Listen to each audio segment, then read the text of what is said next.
Hey Westwood, it's Stephen Mooberry. Here is my witness, and I kind of want to talk about some stuff I have. So I've got my telescope set up in front of me. I bought this with $100 from my first job when I was doing yard work for a friend of my dad's. And the interesting thing about this is it's a very cheap telescope. It's kind of the cheapest telescope you can get that is still a telescope. And I've had much nicer ones since it. But those don't exist in my garage anymore because they were damaged, too big. One of them was about this tall, this big around. I couldn't move it. I've had this about 10 years. And the real reason I'm talking about it is it's gone on cross-country trips, it's gone on camping trips, it's been at friends' houses in their backyards, friends' farms. I love being able to show people Saturn's rings through it or Jupiter's cloud bands and moons. Just these wonderful things in the sky. And when I get to tell somebody that it's like God's artwork up there that they can just see, right? It's just kind of hidden in plain sight for them to look at, and I get to show them through some dumb little thing I have. There's a certain amount of camaraderie that happens over those events, but also something they wouldn't have seen otherwise that I think is really worth it. And it could be bigger, it could be better for sure as a telescope, but it almost couldn't be because then I wouldn't use it. It wouldn't have the same impact on me taking it everywhere I go. Half the time it's just in my car. And I'm at somebody's house and it's dark out, the sky is clear, it comes out, and they get to see these things that they never would have seen. There's a camping trip coming up at the end of the month that I do with my friends from high school. And none of them are really Christians. Some of them have been raised in the environment, but you know, they, like a lot of people, don't care, or at best maybe have an apathy and don't care. At worst, they're angry toward Christianity for whatever reasons. So for whatever little positive impact I can have, this kind of represents that. So we are now in my basement shop where I do all my rocket designing. And I wanted to talk about these things just a little bit because when COVID kind of hit last year of March, I was reading the news too much. Just seeing, you know, terrible stuff all around. And I was like, okay, I'm going to cut out this bad habit and replace it with one that isn't really good, isn't really bad. I'm going to join a rocketry forum. And I dove into it head first.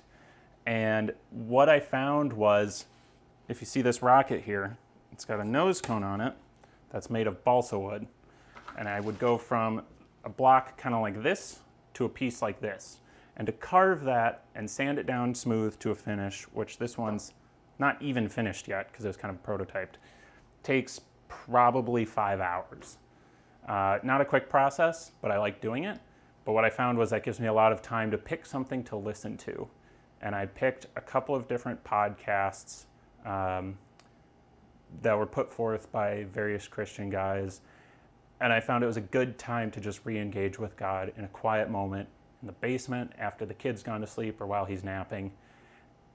And it became one of those things that where it would have just been me building something dumb became, okay, here's where I'm focused inward while I'm doing an activity that's just real monotonous. And it was a good connection time. And it was a good way to sub out, you know, this habit that was kind of making me depressed or whatever with something I liked. And then now I get to take these rockets, which I've been building a lot more this year, and invite people to just go with me and go to these launches. So it's fun from both the internal, and I get to learn a lot doing that, but then externally it's like, here's a part of my life, just come with me and do it. So we're now on the other side of my basement, looking at some Legos. Also kind of a silly little thing, but I've liked doing it forever. Now I get to do it with the kid. The reason I want to show you these, kind of like the rockets, except a little different angle of where I see God in my life.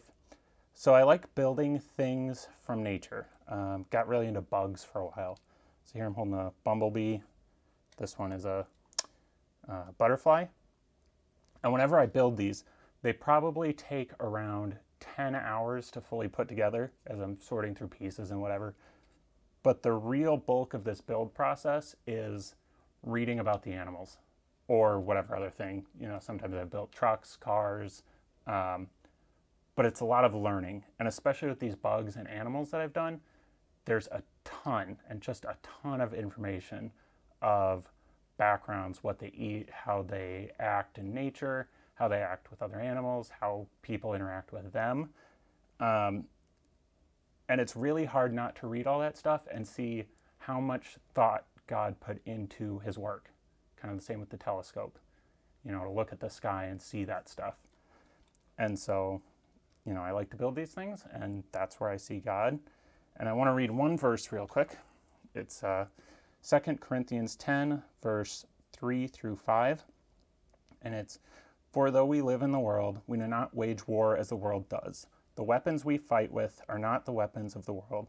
On the contrary, they have divine power to demolish strongholds.